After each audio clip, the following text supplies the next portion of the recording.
Skill is a measure of the amount of workers' expertise, specialization, wages, and supervisory capacity. Skilled workers are generally more trained, higher paid, and have more responsibilities than unskilled workers.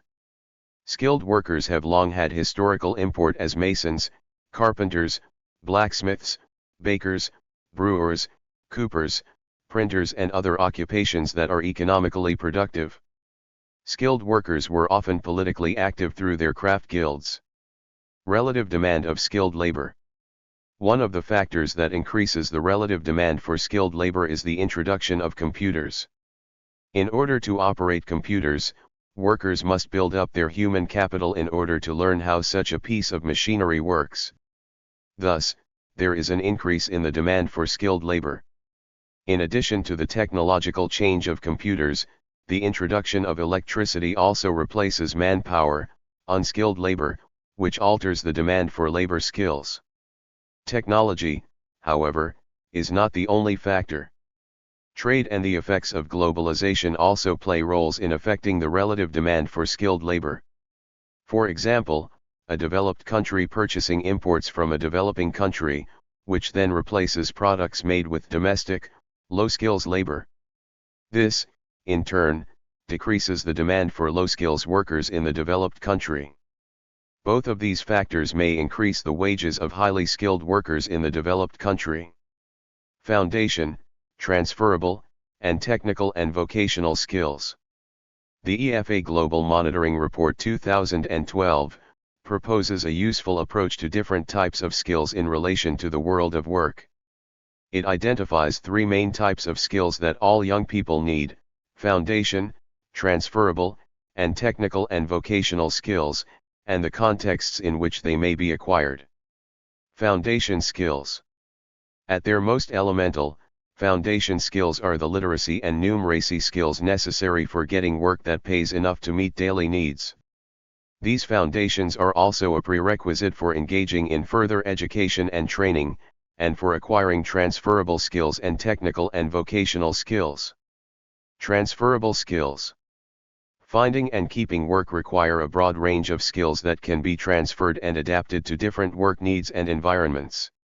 Transferable skills include analyzing problems and reaching appropriate solutions, communicating ideas and information effectively, being creative, showing leadership and conscientiousness, and demonstrating entrepreneurial capabilities. Such skills are nurtured to some extent outside the school environment. They can, however, be further developed through education and training. Technical and vocational skills. Many jobs require specific technical know-how, whether related to growing vegetables, using a sewing machine, engaging in bricklaying or carpentry, or working on a computer in an office. Technical and vocational skills can be acquired through work placement programs linked to secondary schooling and formal technical and vocational education, or through work-based training, including traditional apprenticeships and agricultural cooperatives. A skilled worker is any worker who has special skill, training, or knowledge which they can then apply to their work. A skilled worker may have learned their skills through work experience, on-the-job training, an apprenticeship program, or formal education. These skills often lead to better outcomes economically. The definition of a skilled worker has seen change throughout the 20th century, largely due to the industrial impact of the Great Depression and World War II. Further changes in globalization have seen this definition shift further in Western countries, with many jobs moving from manufacturing-based sectors to more advanced technical and service-based roles. Examples of formally educated skilled labor include engineers, scientists, doctors, and teachers, while examples of less formally educated workers include crane operators, CDL truck drivers, machinists, drafters, plumbers, craftsmen, cooks, and bookkeepers. In the northern region of the United States, craft unions may have served as the catalyst to develop a strong solidarity in favor of skilled labor in the period of the Gilded Age, 1865 to 1900. In the early 1880s, the craft unions of skilled workers walked hand in hand with the Knights of Labor, but the harmony did not last long, and by 1885, the Knights' leadership became hostile to trade unions. The Knights argued that the specialization of industrialization had undermined the bargaining power of skilled labor. This was partly true in the 1880s, but it had not yet made obsolete the existence of craft unionism. The impact of scientific management upon skilled workers should not be overstressed, especially in the period before World War I. The period between 1901 and 1925 signals the rise and fall of the Socialist Party of America, which depended on skilled workers. In 1906, with the publication of The Jungle, the most popular voice of socialism in the early 20th century, Upton Sinclair gave them ignorant, Negroes and the lowest foreigners Greeks, Romanians, Sicilians, and Slovaks hell. There was a divergence in status within the working class between skilled and unskilled labor due to the fall in prices of some products and the skilled workers' rising standard of living after the Depression of 1929. Skilled workers were the heart of the labor movement before World War I, but during the 1920s, they lost much of their enthusiasm and the movement suffered thereby. In the 20th century, in Nazi Germany, the lower class was subdivided into agricultural workers, unskilled and semi-skilled workers, skilled craft workers, other skilled workers and domestic workers. After the end of World War II, West Germany surpassed France in the employment of skilled labor needed at a time when industrialization was sweeping Europe at a fast pace. West Germany's preponderance in the training of skilled workers was the main factor to outweigh the balance between the two countries. In the period between 1950 and 1970, the number of technicians and engineers in West Germany rose from 160,000 to approximately 570,000 by promoting skilled workers through the ranks, so that those who were performing skilled labor in 1950 had already become technicians and engineers by 1970. In the first decade of the 21st century, the average wage of a highly skilled machinist in the United States of America is $3,000 to $4,000 per month. In China, the average wage for a factory worker is $150 a month. In addition to the general use of the term, various agencies or governments, both federal and local, may require skilled workers to meet additional specifications. Such definitions can affect matters such as immigration, licensure, and eligibility for travel or residency. For example, according to U.S. Citizenship and Immigration Services, skilled worker positions are not seasonal or temporary and require at least 2 years of experience or training. Skilled work varies in type, service versus labor, education requirements, apprenticeship versus graduate college, and availability, freelance versus on-call. Each differences are often reflected in titling, opportunity, responsibility and, most significantly, salary. Both skilled and non-skilled workers are vital and indispensable for the smooth running of a free market and/or capitalist society. According to Alan Greenspan, former chairman of the Federal Reserve Bank, enhancing elementary and secondary school sensitivity to market forces should help restore the balance between the demand for and the supply of skilled workers in the United States. Generally, however, individual skilled workers are more valued to a given company than individual non-skilled workers, as skilled workers tend to be more difficult to replace. As a result, skilled workers tend to demand more in the way of financial compensation because of their efforts. According to Greenspan, corporate managers are willing to bid up pay packages to acquire skilled workers as they identify the lack of skilled labor as one of today's greatest problems. Education. Education can be delivered in a variety of manners, and is certified or acknowledged through various means. Below is a sampling of educational conventions. On-the-job training, examples: bartender, fashion model, salesperson, sanitation worker, truck driver, waiter.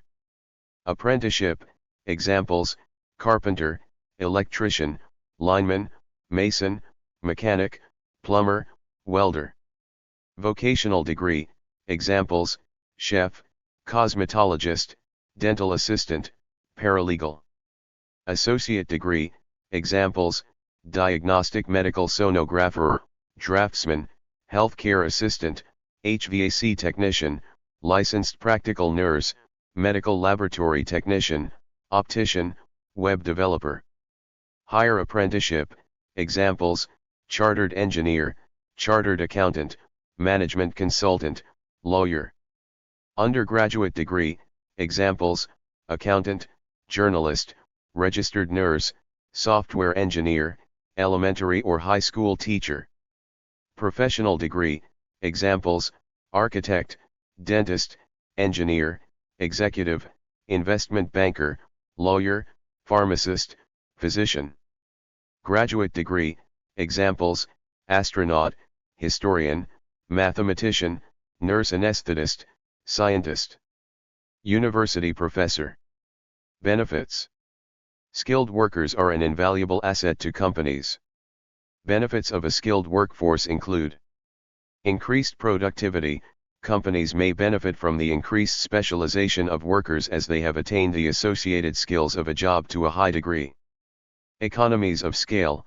A group of skilled workers through increased productivity may help a company obtain cost advantages per unit that will help to increase profitability. Improved safety. Workers who are masterful in their craft tend to not make large or catastrophic mistakes that may cause injury to themselves or other workers. Problem solving. Skilled workers have the advantage of repeating a process many times. These workers have the ability to highlight inconsistencies and overcome problems that can save companies time and money. Electronics. In American industry, there has been a change in the concentration of skilled workers from the areas of past economic might, e.g. steel, automobile, textile, and chemicals, to the more recent, 21st century, industry developments, e.g. computers, telecommunications, and information technology, which is commonly stated to represent a plus rather than a minus for the American standard of living. Due to globalization, regional shortages of skilled workers, migration, outsourcing, and other factors, the methods of procuring skilled workers has changed in recent years. All countries are in a process of change and transition, which makes possible the migration of skilled workers from places of lower to higher opportunities in training and better working conditions. Although materialistic rewards play a role in skilled workers' migration, it is the lack of security, opportunity, and suitable rewards in the homeland that fundamentally makes this massive movement of people possible, going from places of lesser development to affluent societies. Educational poaching is a concern among the developing nations, with the richest nations benefiting from educational resources of the nations who can least afford to lose the most productive career years of their highly skilled professionals. This factor disincentives investment in education in both the developing and developed world, as foreign students and foreign workers limit opportunities for citizens in the receiving countries. Some developing countries see the migration of domestically trained professionals abroad not as a drain but as a gain, a brain bank from which to draw at a price, for these professionals, on their return with their accumulated skills, would contribute to the growth of the homeland. Cultural factors favor the return of these professionals for a short or a long while.